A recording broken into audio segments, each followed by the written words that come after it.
Hi, I'm Bob Markovich, Home and Yard Editor for Consumer Reports, and as you can see, we've been hit with plenty of the white stuff here at our Yonkers, New York headquarters. A snowblower can save you time and work over shoveling by hand. I've got Bill Taylor here, who tests snow throwers for Consumer Reports.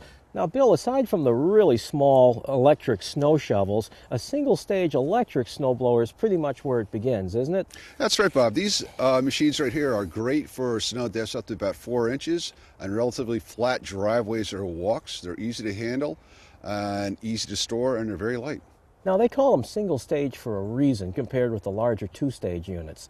This unit right here has an auger in the front which pulls the snow in and shoots it up through the chute right here.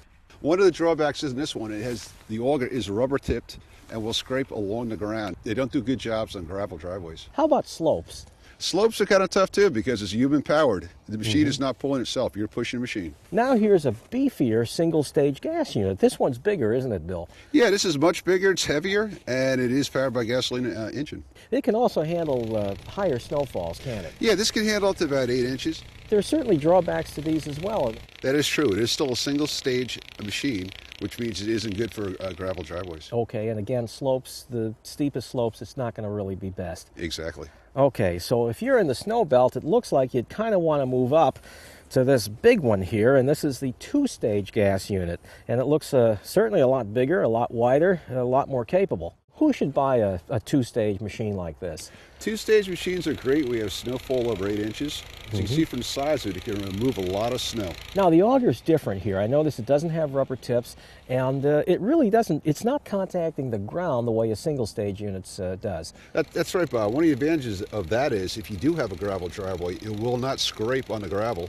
and pull it up through the chute. That's a big plus, and of course you've got the driven wheels there. Now, they call them two-stage, and unlike the single-stage, this one has a little something extra to help throw the snow. This machine right here has an auger in front which pulls snow in through the front of the machine, directs it to an impeller in back which shoots it out the chute. Okay, so it's actually getting some extra throwing power out of that. That's exactly right. These machines are very large. They can take up as much room as a lawn tractor, and they're very heavy and sometimes tougher to move. Okay, so that can be an issue if you've got back problems or low arm strength, that kind of thing. Okay, Bill, we've seen the major types of snow blowers, but you also want to look for some key features. Obviously, easy starting has got to be a biggie. Easy start is a biggie. Most machines now have electric start, so you don't have to pull the machine. And of course, the electric machines are plug in and you push a switch, so that's really easy. Yes.